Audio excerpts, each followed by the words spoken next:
Mic insulin का नाम एक मशहूर घोस्ट राइटर के तौर पर उभर रहा था। माइक का शौक था ऐसी जगहों या होटल्स की छानबीन करना जो भूत प्रेतों के लिए बदनाम है और जहां लोग जाने से भी डरते हैं। पर माइक की डिक्शनरी में डर शब्द था ही नहीं। वो सिर्फ अपनी आंखों देखी पर ही विश्वास करता था। वो किसी भी हॉन्टेड जगह पर एक रात बिताता था और उस जगह के अपने अनुभव को अपनी किताब में लिखता था। उसने पहले 10 हॉन्टेड मैंशंस, 10 हॉन्टेड ग्रेवयार्ड्स और 10 हॉन्टेड लाइट हाउसेज नाम की 3 हॉरर टूर गाइड बुक्स लिखी थी जो काफी ज्यादा मशहूर हुई थी। उसके बाद से ही माइक को कई होटल वाले खुद अपने होटल की छानबीन करने बुलाने लगे थे। वे दावा करते थे कि उनके होटल में भी भूत प्रेतों का साया है। वे चाहते थे कि माइक उनके होटल की भूतिया घटनाएं भी अपने किताब में लिखे। हालांकि अब तक सभी लोगों के दावे झूठे ही साबित हुए थे। वे बस अपने होटल के प्रमोशन के लिए ऐसे झूठे दावे करते थे। इसी तरह अपने काम से वक्त निकालकर एक रोज माइक सर्फिंग करने के इरादे से समुद्री बीच पर जा पहुंचा। ऊंची ऊंची लहरों पे सर्फिंग करते लोगों को देख माइक भी अपना सर्फिंग बोर्ड लेकर तैरता हुआ समुद्री लहरों की ओर जाने लगा। इसी दौरान एक इंश्योरेंस कंपनी का एडवर्टीजमेंट बैनर लिए आसमान में उड़ते एक एयरप्लेन पर माइक की नजर पड़ी। वो पानी में ही रुककर उस एडवर्टीजमेंट को पढ़ने लगा। इतने में ही अचानक एक तेज लहर ने माइक के सर्फिंग बोर्ड को एक झटके से उछाल दिया, जिससे वो सर्फिंग बोर्ड माइक के सिर पे लगी और माइक बेहोश होकर पानी में डूबने लगा। फिर उस लहर ने माइक को बहाकर किनारे पे ला पटका। माइक बेजान सा किनारे पर पड़ा हुआ था। तभी एक आदमी भागता हुआ माइक की मदद करने उसके पास आया। उसी पल माइक खांसता हुआ उठ गया। माइक सही सलामत था। फिर अगले दिन माइक दोबारा अपने काम पर लग गया। वो एक पोस्ट ऑफिस में पहुंचा और पोस्ट ऑफिस से अपने लिए आए लेटर्स लेकर एक कैफे में आ गया और उन्हें पढ़ने लगा। उनमें से ज्यादातर हॉन्टेड होटल्स के एडवर्टाइजमेंट्स थे। तभी माइक को उनमें एक पोस्ट कार्ड मिला जिसमें न्यूयॉर्क में स्थित डॉल्फिन नाम के एक होटल की फोटो थी। माइक ने जब उस पोस्ट कार्ड को पलटकर देखा तो उसमें लिखा था, रूम नंबर 1408 में मत जाना। बस उसी पल माइक ने होटल डॉल्फिन के रूम नंबर 1408 में जाने का फैसला कर लिया। उसने होटल डॉल्फिन में कॉल किया और रूम नंबर 1408 में रिजर्वेशन मांगी, पर होटल के रिसेप्शनिस्ट ने रूम नंबर 1408 देने से साफ इनकार कर दिया। उसने कहा कि माइक को कोई भी कमरा मिल सकता है सिवाय 1408 के। माइक को ये बात बहुत अजीब लगी। उसने फौरन होटल डॉल्फिन से जुड़ी पुरानी अखबारों की छानबीन शुरू कर दी। उसे पता चला कि सन 1938 में एक फैक्ट्री ओनर ने होटल डॉल्फिन के रूम नंबर 1408 की खिड़की से कूदकर अपनी जान दे दी थी। और बस इतना ही नहीं, बल्कि अब तक उस कमरे में दर्जन भर से ज्यादा लोगों की मौतें हो चुकी थी। इस खबर को पढ़ने के बाद तो माइक की उस होटल रूम के रहस्य से पर्दा उठाने की उत्सुकता और ज्यादा बढ़ गई। उसने उसी वक्त न्यूयॉर्क में मौजूद अपने पब्लिशर सैम को कॉल किया और उस होटल रूम में ठहरने के लिए उसकी मदद मांगी। इस पर अपने वकील से बात करने के बाद सैम ने माइक को बताया कि कानूनी तौर पे अगर किसी होटल का कोई रूम खाली हो और होटल वाले किसी गेस्ट की डिमांड पर भी उसे वो कमरा ना दे तो गेस्ट उस होटल पर कानूनी कार्रवाई कर सकता है। सैम ने माइक को यकीन दिलाया कि उसका वकील माइक के लिए होटल डॉल्फिन में रूम नंबर 1408 बुक कर देगा। लेकिन फिर सैम ने माइक से पूछा कि क्या वो सचमुच न्यूयॉर्क वापस आना चाहता है, क्योंकि माइक न्यूयॉर्क शहर से ही था। माइक की शादी हो चुकी थी, पर वो अपनी पत्नी लिली से किसी बात को लेकर नाराज हो गया था और कुछ साल पहले लिली को छोड़कर लॉस एंजलिस चला आया था।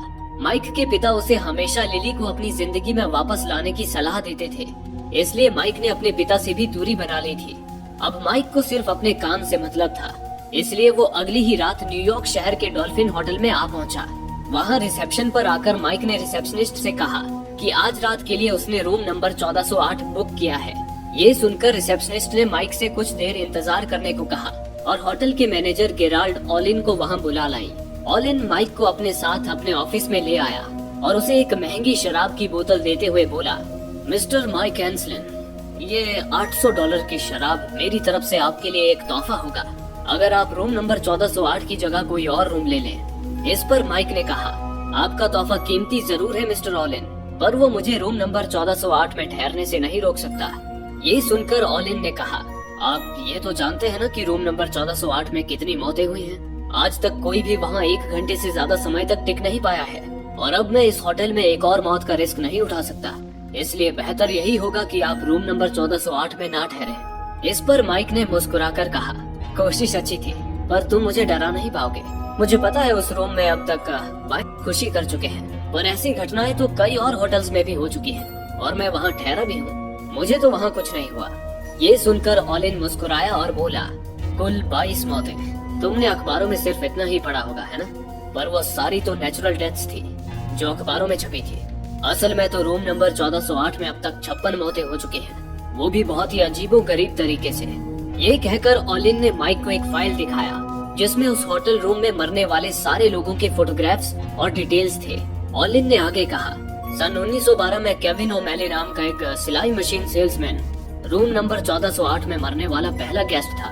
उसने अपनी ही गर्दन काट ली थी और मरने से पहले वो अपनी कटी हुई गर्दन को सुई धागे से सी रहा था। इतना ही नहीं, उस कमरे में ठहरने वाली एक महिला की तो अपने चिकन सूप से भरे बाउल में ही डूबकर मौत हो गई थी। ये सुनकर तो माइक ही भौचक्का रह गया। इसके बाद ऑलिन ने माइक से कहा, इस फाइल रूम में नंबर 1408 में हुई मौतों की सारी जानकारी है। तुम यहाँ मेरी ऑफिस में बैठो और अपनी किताब के लिए रूम नंबर 1408 के बारे में मुझसे जो पूछना है पूछो, लेकिन कृपा करके रूम नंबर 1408 में ठहरने की जिद छोड़ दो। इस पर माइक एक पल को सोच में पड़ गया। उसने ऑलिन से एक गिलास वो महंगी शराब मांगी। इस पर ऑलिन ने उसे पूरी बोतल दे दी, लेकिन शराब की एक गिलास पीने के बाद माइक ने कहा, मुझे 1408 की चाबी दे दो। माइक की जिद के आगे आखिरकार ऑलिन ने घुटने टेक दिए और उसे रूम 1408 की चाबी सौंप दी और उसे लेकर लिफ्ट से 14th फ्लोर पे जाने लगा, जहां वो कमरा 1408 मौजूद था। इसी दौरान माइक ने पूछा, जैसा कि तुमने बताया उस कमरे में कोई जाता नहीं है, तब तो वो कमरा सालों से बंद पड़ा होगा और वहाँ की बेडशीट्स धूल से सनी होंगी। इस पर ऑलिन ने बताया, महीने में एक बार मेरी निगरानी में होटल के सर्वेंट्स उस कमरे की सफाई करते हैं, लेकिन हम वहाँ कभी 10 मिनट से ज्यादा समय तक नहीं रुकते और मैं ये ध्यान रखता हूँ कि सफाई के दौरान उस कमरे के सारे दरवाजे खुले रहें। लेकिन इतनी सावधानी के बावजूद भी कुछ साल पहले एक लेडी सर्वेंट बाथरूम में बंद हो गई थी। वो बस कुछ पल ही वहाँ बंद रही। फिर जब हमने उसे बाहर निकाला तो देखा कि उसने एक सीजर से अपनी दोनों आंखें फोड़ ली थी और पागलों की तरह हंसे जा रही थी। ऑलिन की ये बात सुनकर माइक की हंसी छूट गई। उसने कहा, तो तुम कहना चाहते हो कि उस कमरे में कोई भूत प्रेत या कोई शैतान है? इस पर ऑलिन ने कहा, नहीं, वहाँ कोई भूत प्रेत या शैतान नहीं है, बल्कि वो कमरा ही एक शैतान है।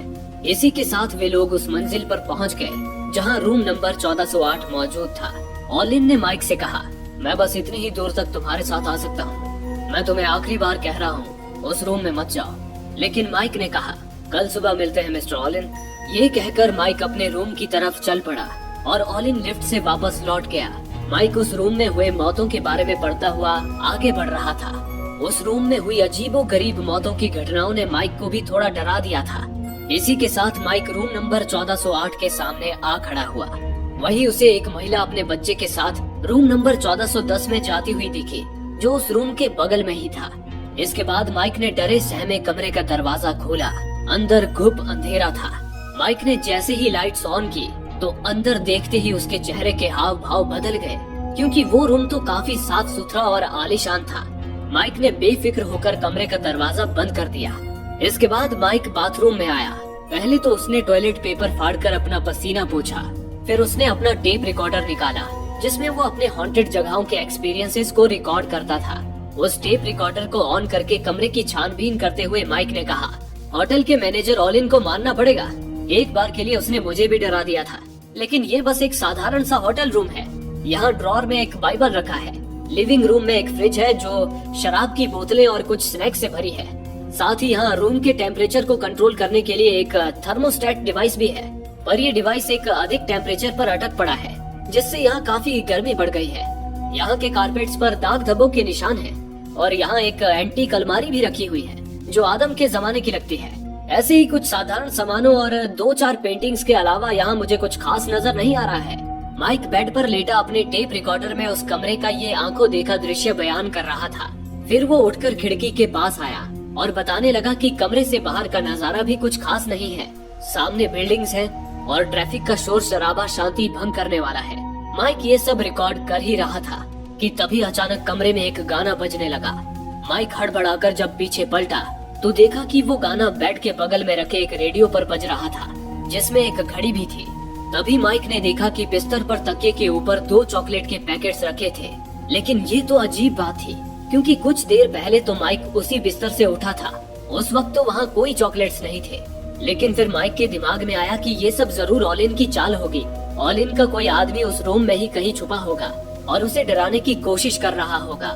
माइक एक के बाद एक दरवाजों को खोलकर उन्हें ढूंढने लगा, पर उसे वहाँ कोई नजर नहीं आया। तभी माइक जब बाथरूम में पहुंचा तो वहाँ एक दृश्य देख उसके होश उड़ गए। कुछ देर पहले उसने टॉयलेट पेपर फाड़कर अपना पसीना पोंछा था, पर अब किसी ने उस टॉयलेट पेपर को वापस सजा दिया था। ये बड़ी ही अजीब बात थी, क्योंकि माइक बस थोड़ी देर के लिए ही तो खिड़की के पास गया था। भला इतनी जल्दी कोई कमरे में चॉकलेट रखकर और टॉयलेट पेपर को सजाकर कैसे जा सकता था? माइक ने पूरे कमरे की तलाशी ली, पर उसे वहाँ किसी के होने के कोई सबूत नहीं मिले। अब माइक मन ही मन परेशान होने लगा था। तभी उसे सीलिंग पर मौजूद एक वेंटिलेशन कंपार्टमेंट में एक परछाई सी नजर आई। माइक समझ गया कि वो ऑलिन का ही आदमी होगा।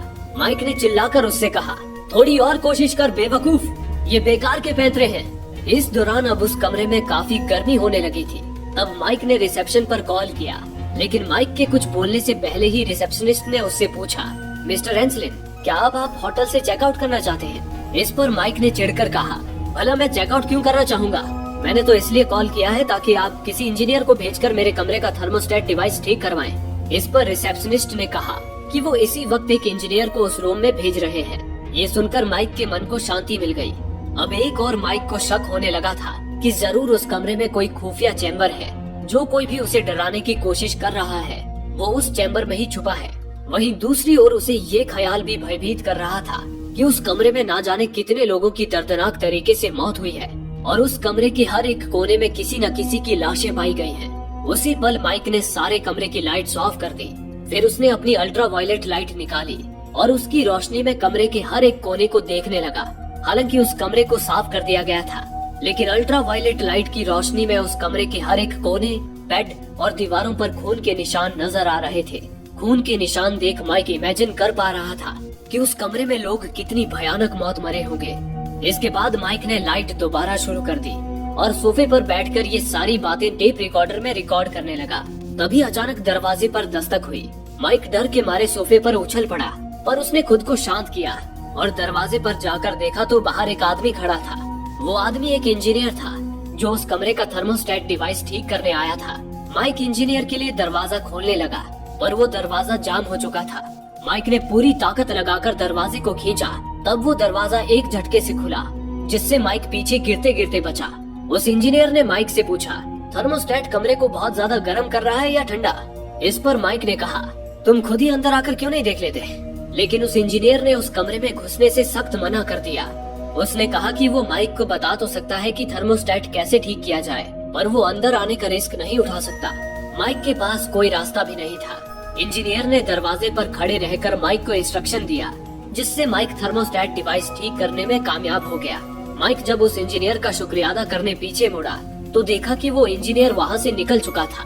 माइक दरवाजा बंद करके वापस अंदर आ गया और वो शराब की बोतल उठाई जो उसे मैनेजर ने दी थी। फिर वो बिस्तर में बैठकर आराम से शराब के नशे में डूबने लगा। तभी अचानक बगल में रखे रेडियो में एक बार फिर अपने आप ही वही गाना बजना शुरू हो गया। डर के मारे माइक के हाथ से शराब की गिलास छूट गई। माइक ने गुस्से में उस रेडियो को बंद कर दिया, लेकिन तभी वो रेडियो अपने आप ही दोबारा शुरू हो गया और इस बार उस रेडियो की घड़ी में 1 घंटे का टाइमर सेट हो गया। माइक डरकर पीछे हट गया।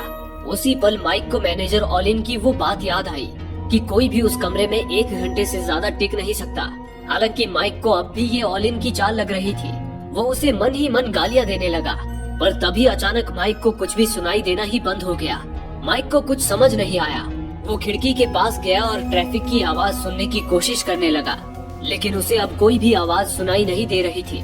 माइक परेशान होकर जब खिड़की के पास से हट रहा था, तभी खिड़की का कांच एक झटके से नीचे आ गिरा, जिससे माइक का हाथ बुरी तरह कुचल गया। माइक दर्द से बिलबिला उठा। उसने जैसे तैसे खिड़की से अपना हाथ बाहर निकाला और बाथरूम में आकर ठंडे पानी से अपना खून साफ करने लगा, लेकिन तभी अगले ही पल उस नल से ठंडे पानी की जगह गर्म पानी की धार फूट पड़ी, जिसने माइक के जख्म को झुलसा कर रख दिया। माइक दर्द से तड़पता हुआ एक कोने में दुबक गया। उसने गुस्से में उस नल को लात मारकर बंद कर दिया। फिर माइक बाथरूम से बाहर आया और अपने हाथ में अपना रुमाल बांध लिया। तभी अचानक एक बार फिर उस रेडियो पर वही गाना बज उठा। इस बार तंग आकर माइक ने झटक कर उस रेडियो का प्लग ही निकाल दिया, लेकिन प्लग निकालने के बावजूद भी उस रेडियो की घड़ी पर लगा टाइमर बंद नहीं हुआ। ये देख माइक सन्न रह गया। तभी फोन की घंटी बजी। माइक ने फोन उठाया तो फोन पर रिसेप्शनिस्ट ने माइक से कहा, मिस्टर एंसलिन, आपने जो सैंडविच ऑर्डर किया था उसमें 10 मिनट और लगेंगे। आपको हुई असुविधा के लिए हमें खेद है। ये सुनकर माइक चौंक उठा, क्योंकि उसने तो कोई सैंडविच ऑर्डर नहीं किया था। माइक ने रिसेप्शनिस्ट से कहा, ठीक है, मैं हार गया। अब तुम लोग अपनी ये चालबाजी बंद करो। मुझे अभी के अभी यहाँ से चेकआउट करना है, क्योंकि मैं जख्मी हो गया हूँ। जल्दी से मेरे लिए एक टैक्सी बुक करो, मुझे हॉस्पिटल जाना है। लेकिन वो रिसेप्शनिस्ट माइक की बातों को जैसे अनसुना करती हुई उसे अपने किचन की मेन्यू बताने लगी। उसे सुन माइक ने रिसेप्शनिस्ट को गालियां देकर फोन कट कर दिया। अब माइक इन सारी घटनाओं से बहुत ज्यादा तंग आ चुका था और एक पल भी वहाँ नहीं रुकना चाहता था। वो अपना बैग उठाकर दरवाजे की तरफ आया और दरवाजा खोलने लगा, और वो दरवाजा फिर जाम हो चुका था। माइक के पूरा जोर लगाने पर भी वो दरवाजा नहीं खुला। माइक को लगा कि शायद दरवाजा लॉक हो गया है। उसने चाबी से दरवाजा खोलने की कोशिश की, पर वो चाबी घुमाते ही किसी तिनके की तरह टूट गई और उसका बाकी का हिस्सा दरवाजे के अंदर घुस गया। फिर माइक ने की होल में चाकू घुसाकर जैसे तैसे दरवाजे का लॉक खोला, पर जब उसने दरवाजे के नॉब को पकड़कर दरवाजा खोलने की कोशिश की तो वो नॉब टूटकर माइक के हाथ में ही आ गया। उससे तंग आकर माइक दरवाजे को लात मार मार कर तोड़ने की कोशिश करता हुआ मदद के लिए आवाज लगाने लगा, पर ना तो वो दरवाजा टूटा और ना ही माइक की आवाज दरवाजे से बाहर जा पाई।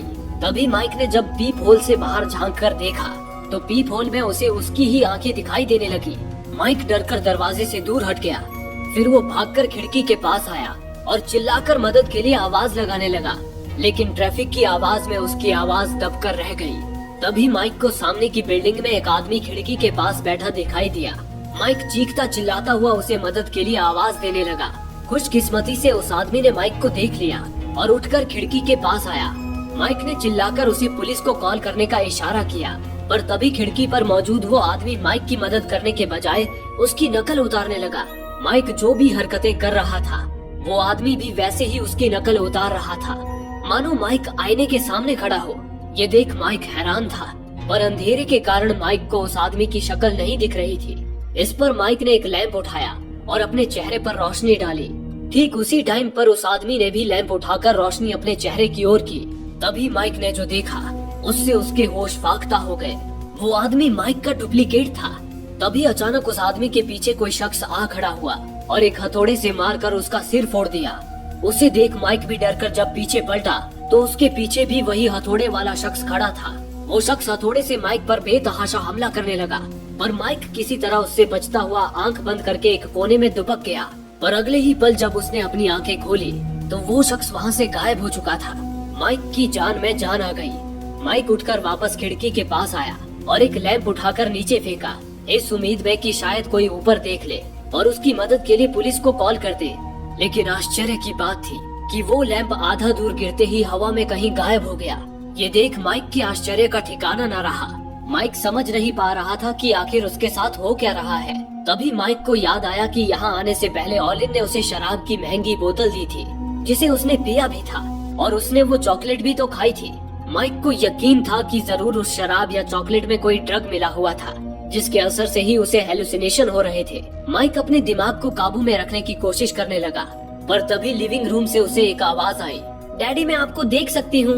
उसे सुनकर माइक का दिमाग ही सुन पड़ गया, क्योंकि वो आवाज उसकी बेटी केटी की थी, जिसकी कुछ साल पहले ही मौत हो चुकी थी।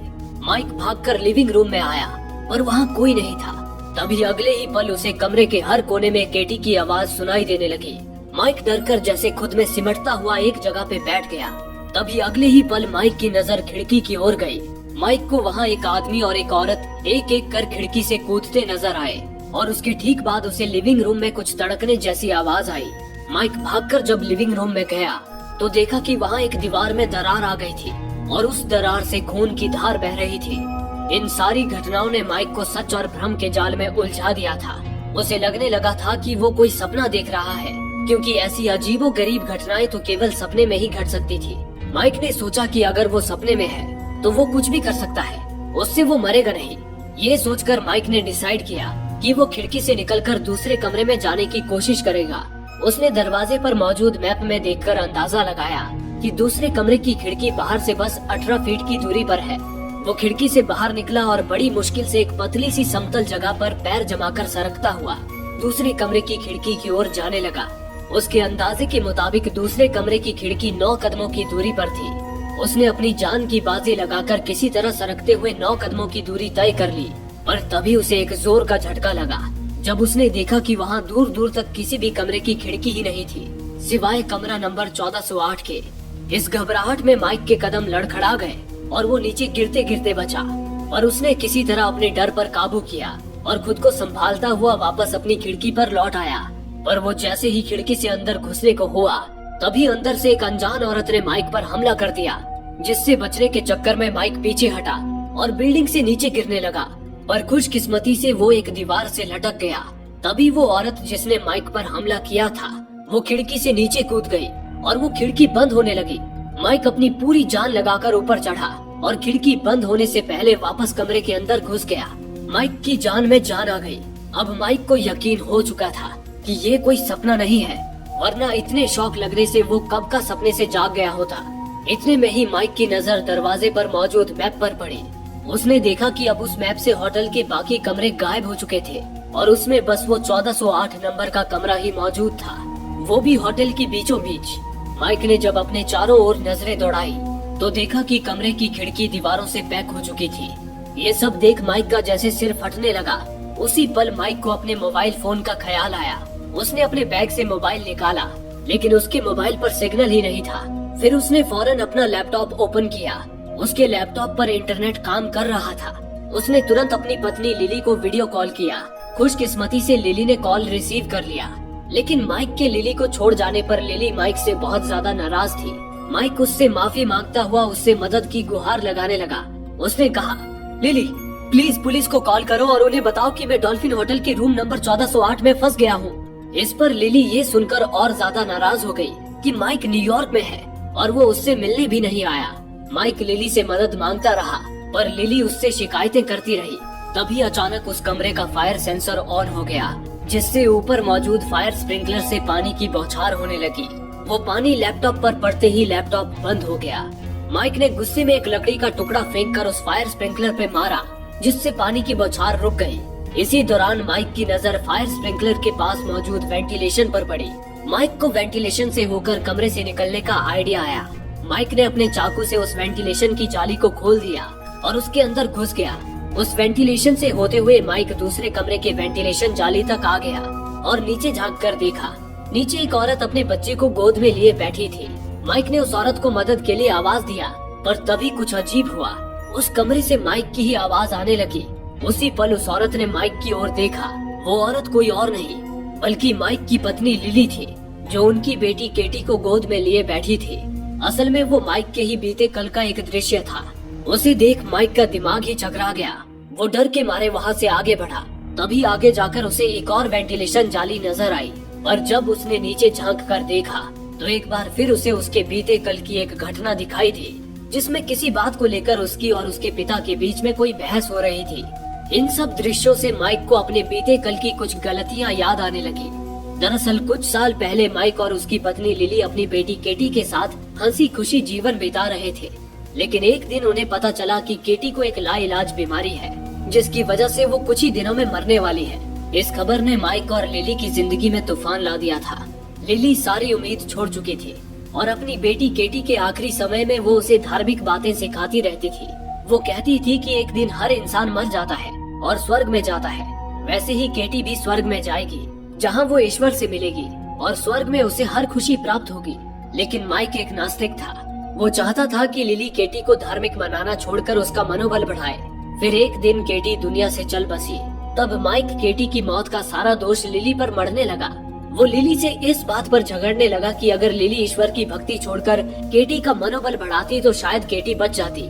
माइक इस वक्त जो दृश्य देख रहा था उसमें उसके पिता उसे यही समझा रहे थे कि वो लिली को केटी की मौत का दोषी ठहराकर गलत कर रहा है।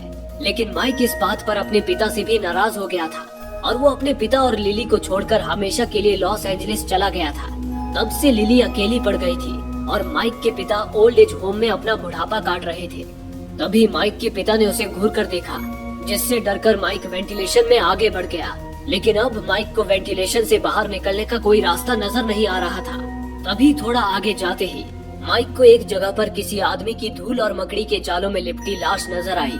लग रहा था उस आदमी को मरे काफी साल हो चुके हैं। माइक ने जब पास जाकर देखा तो उस आदमी की गर्दन पर सुई धागा लगा हुआ था माइक समझ गया कि वो केविन ओमेली की लाश है, जो रूम नंबर 1408 का पहला गेस्ट था और वो अपना गला काटने के बाद उसे सुई धागे से सीने की कोशिश करता हुआ मारा गया था। तभी अचानक वो मुर्दा जाग उठा। उसे देख डर के मारे माइक की सांसें ही थम गई। वो पलटकर पूरी तेजी के साथ वहाँ से भागा, पर उस मुर्दे ने माइक के पैरों को दबोच लिया। छटपटाते हुए माइक ने उस मुर्दे के सिर पे जोर से लात मारी, जिससे उसकी खोपड़ी फूट गई और माइक भागकर वेंटिलेशन से वापस उसी कमरे यानी कि रूम नंबर 1408 में कूद गया।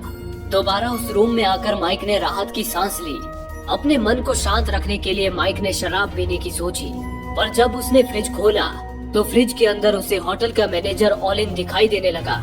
ऑलिन ने माइक से कहा, तो बताइए मिस्टर एंसलिन, क्या अब आपको भूतों पर यकीन हुआ या आप अब भी भूतों पर विश्वास नहीं करते? ये सुनकर माइक ने गुस्से में कहा, मुझे पता था ऑलिन, ये सब तेरी चाल है। आखिर तू मुझसे चाहता क्या है? इस पर ऑलिन ने कहा, तुम्हें भूत प्रेतों और ईश्वर पर यकीन नहीं है ना? तुम तो भूत प्रेतों और ईश्वर का मजाक बनाकर लोगों की भावनाओं को ठेस पहुंचाते हो। तुम्हें क्या लगता है कि लोग भूत प्रेतों पर यकीन क्यों करते हैं? हंसी मजाक के लिए, मनोरंजन के लिए? लेकिन ऐसा नहीं है। भूत प्रेतों पर यकीन करने से लोगों के मन में ये विश्वास बना रहता है कि मौत के बाद भी इंसान आत्मा के रूप में अमर रहता है। पर ये सुनकर माइक ऑलिन पर गुस्से से बुरी तरह चिल्लाने लगा, लेकिन असल में तो माइक फ्रिज पर ही चिल्ला रहा था। ऑलिन तो वहाँ था ही नहीं। माइक उस फ्रिज को बंद करके वापस आया और वहाँ रखी बाइबल उठाकर मन में ही बड़बड़ाया, ठीक है मैं गलत था, भूत प्रेत होते हैं, और अगर भूत प्रेत होते हैं तो ईश्वर भी होते हैं। ये कहकर माइक ने बाइबल पढ़ने के लिए उसे खोला, लेकिन अब उस बाइबल के सारे पन्ने बिल्कुल कोरे थे। तभी माइक को एक बार फिर उसके बीते कल की एक घटना दिखाई देने लगी, जिसमें उसकी बेटी केटी अपना आखिरी समय हॉस्पिटल की बेड पर काट रही थी और उसकी माँ लिली उसे ये दिलासा दे रही थी कि मौत के बाद वो ईश्वर के पास जाएगी, जहाँ उसे अच्छे दोस्त मिलेंगे। लेकिन माइक लिली के इस बात से बहुत ज्यादा नाराज था। इसके बाद माइक ने वो दिन देखा जब केटी चल बसी थी और माइक लिली से कह रहा था कि अगर वो केटी को ईश्वर के बारे में बताना छोड़कर उसे जीने की उम्मीद देती तो वो बच सकती थी। वो दृश्य देख माइक को एहसास होने लगा कि उसने कितना गलत किया, क्योंकि केटी को बचाना किसी के भी हाथ में नहीं था। उसी पल उस कमरे में ठंड इतनी बढ़ गई कि हर तरफ बर्फ जमने लगा।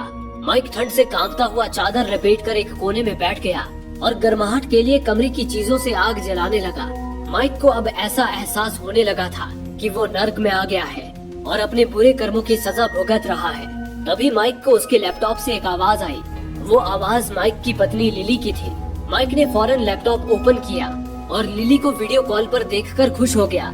माइक ने लिली से फिर पुलिस को कॉल करके मदद लाने को कहा।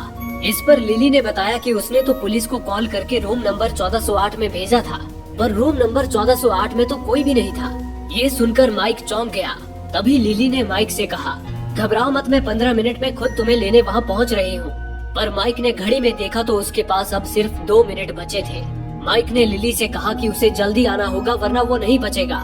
पर तभी स्क्रीन पर दिख रही माइक की इमेज ही लिली से बात करने लगी। उसने लिली को 15 मिनट बाद उस रूम में आने को कहा। ये सुनकर माइक समझ गया कि अब वो रूम लिली का भी शिकार करना चाहता है। माइक लिली को उस होटल रूम में आने से रोकने लगा और तभी कॉल डिस्कनेक्ट हो गया। इतने में ही अचानक वो कमरा अपने आप ही तहस नहस होने लगा और वहाँ तूफानी बारिश शुरू हो गई। उसी पल उस कमरे में मौजूद सारी पेंटिंग्स में जैसे जान आने लगी। ये देख माइक ने गुस्से में एक समंदर की पेंटिंग पर लकड़ी से वार किया, जिससे वो पेंटिंग टूट गई और उसके अंदर से समंदर का पानी निकलकर कमरे में आने लगा, जिससे वो कमरा पूरी तरह पानी से भर गया और माइक पूरी तरह उस पानी में डूब गया। तभी अगले ही पल एक चौंकाने वाला दृश्य सामने आया। माइक की आंखें खुली और उसने खुद को समंदर के किनारे पड़ा हुआ पाया। माइक सर्फिंग के कपड़ों में था। दरअसल ये वही घटना थी जब माइक सर्फिंग करते हुए समंदर में डूब गया था और लहरों ने उसे बहाकर किनारे पर ला पटका था। तभी एक आदमी माइक को मुसीबत में देखकर उसके पास आया और माइक की हालत खराब देख उसे हॉस्पिटल में भर्ती करा दिया। कुछ समय बाद जब माइक को होश आया तो उसने देखा कि वो हॉस्पिटल की बेड पर था और लिली उसके पास मौजूद थी। माइक ने लिली से पूछा, क्या मैं न्यूयॉर्क में हूँ? इस पर लिली ने उसे बताया कि वो लॉस एंजलिस में है। उसने आगे बताया कि सर्फिंग के दौरान माइक का सर्फिंग बोर्ड उसके सिर से टकराया था, जिससे वो बेहोश हो गया था, जिसके बाद कुछ लोगों ने उसे अस्पताल में भर्ती कराया। माइक खुद को वहाँ पाकर हैरान था। उसने लिली को बताया कि वो तो डॉल्फिन होटल के रूम नंबर 1408 में फंसा था, जहाँ से उसने लिली को कॉल भी किया था। पर लिली ने कहा कि उसे तो माइक का कोई कॉल नहीं आया। ये सुनकर माइक का दिमाग घूम गया।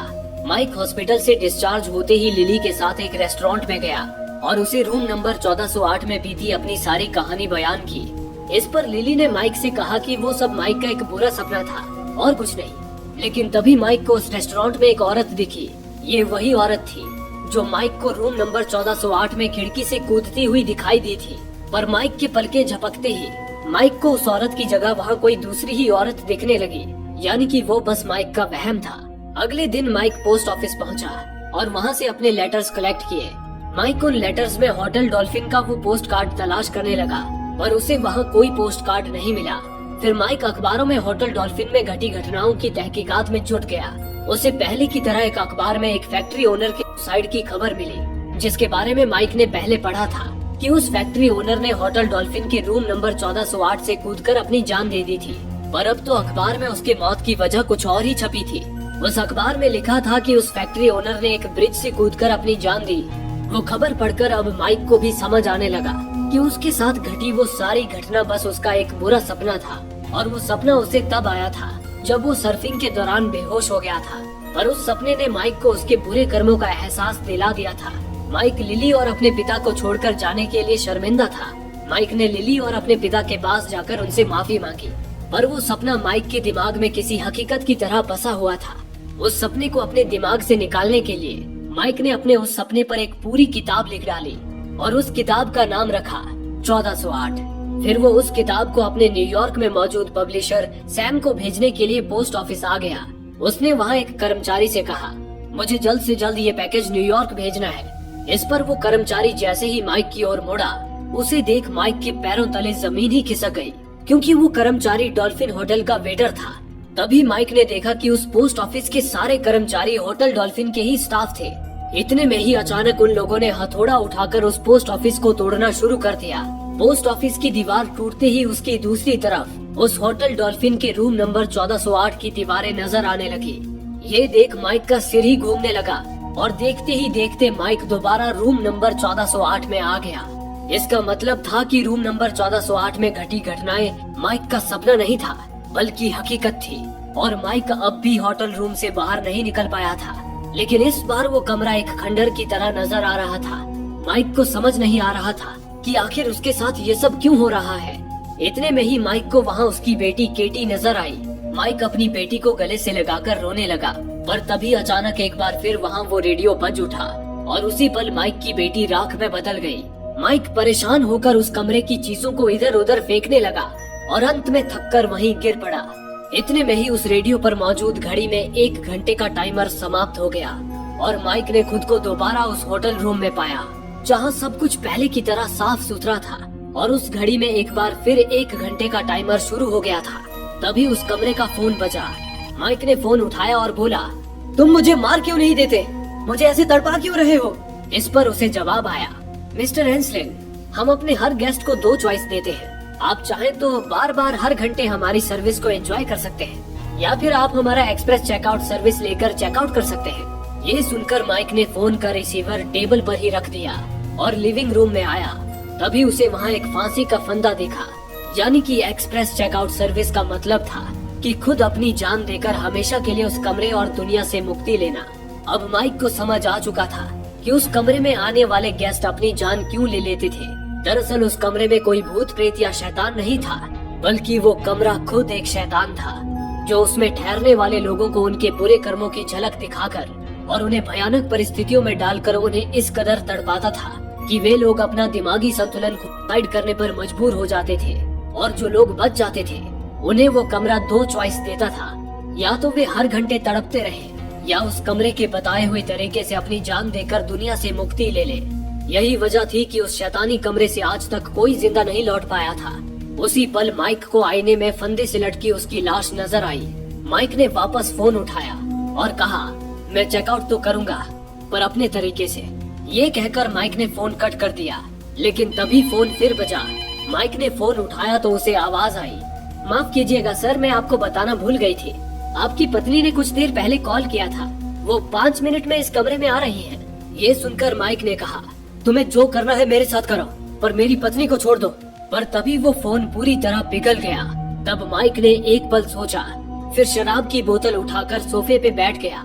उसने अपने रुमाल को फाड़कर उसे शराब की बोतल के अंदर डाल दिया और उस शराब की बोतल से एक बम तैयार कर लिया। फिर माइक ने कहा, मैं जिंदगी भर सेल्फिश रहा, लेकिन अब मैं और किसी को इस कमरे की बलि नहीं चढ़ने दूंगा। मैं तो मरूंगा ही, पर साथ में इस शैतानी कमरे को भी जलाकर खाक कर दूंगा। ये कहकर माइक ने उस बोतल में आग लगाई और उसे बेडरूम में दे मारा, जिससे वो पूरा कमरा जलने लगा और माइक आराम से सोफे पर बैठकर सिगरेट पीने लगा। दूसरी ओर होटल के उस कमरे में आग लगने से सारे होटल में अफरा तफरी मची हुई थी। इसी दौरान लिली भी वहां पहुंच गई और होटल में आग लगा देख फायर ब्रिगेड वालों से अपने पति माइक को बचाने की गुहार लगाने लगी। पर तभी उस कमरे में एक जोरदार धमाका हुआ और माइक उस शैतानी रूम के साथ ही जलकर मौत को प्यारा हो गया। इसी के साथ उस कमरे के दरवाजे पर लिखे रूम नंबर 1408 की स्याही खून की तरह बहकर मिट गई, जिसका मतलब था कि अब उस शैतानी रूम का हमेशा के लिए अंत हो चुका है। फिर कुछ दिन बाद माइक का फ्यूनरल रखा गया था। माइक की पत्नी लिली ने अपनी बेटी केटी के कब्र के पास ही माइक की लाश को दफन किया। उसके बाद लिली वहां से जाने लगी। इसी दौरान डॉल्फिन होटल का मैनेजर ऑलिन लिली से मिलने आया। ऑलिन ने लिली से कहा, मुझे माइक की मौत का अफसोस है, पर माइक की मौत जाया नहीं गई। रूम नंबर 1408 को डिस्ट्रॉय करके माइक ने हमारी मदद ही की है। माइक की बदौलत अब उस कमरे में किसी की मौत नहीं होगी। ये बताकर ऑलिन लिली को एक बॉक्स देते हुए बोला, इस बॉक्स में माइक का कुछ सामान है जो हमें रूम नंबर 1408 की सफाई करते वक्त मिला था। लेकिन मायूस लिली उस वक्त कुछ सोचने समझने की हालत में नहीं थी।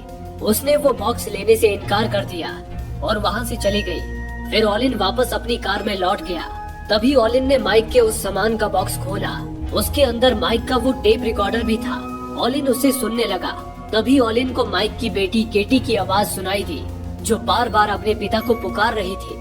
उसे सुनकर ऑलिन भी चौंक उठा। तभी उसने कार की रियर व्यू मिरर में देखा। उसे पीछे एक बच्ची दिखी जो अपने पिता को पुकार रही थी। ऑलिन को लगा कि शायद उसने उस पीछे मौजूद बच्ची की ही आवाज सुनी होगी। तभी अचानक उसे पिछली सीट पर माइक नजर आया, जो पूरी तरह जला हुआ था। ऑलिन ने फौरन पीछे पलटकर देखा, पर पीछे कोई नहीं था। ऑलिन उसे वहम समझकर खुद पर हंसता हुआ कार स्टार्ट करके वहां से निकल गया। इसी के साथ कहानी वापस रूम नंबर 1408 में आ गई, जहां माइक अब भी उस शैतानी कमरे में मौजूद था और खिड़की के पास खड़ा सिगरेट के कश लगा रहा था। हालांकि वो कमरा पूरी तरह जल चुका था। तभी माइक को उसकी बेटी ने पुकारा। अपनी बेटी की पुकार सुन माइक दरवाजे से आर पार चला गया। माइक अब उस शैतानी कमरे से आजाद तो हो चुका था, पर एक आत्मा के रूप में। दोस्तों, आप में से काफी लोगों का कहना है कि हमारे वीडियोस आप तक नहीं पहुंच पा रहे हैं। उसके लिए आप सब्सक्राइब बटन को दबाने के बाद नोटिफिकेशन के बेल आइकन पर क्लिक करें और ऑल का ऑप्शन सिलेक्ट कर लें, ताकि हमारी सारी वीडियोस की नोटिफिकेशन आप तक पहुंच सके। धन्यवाद।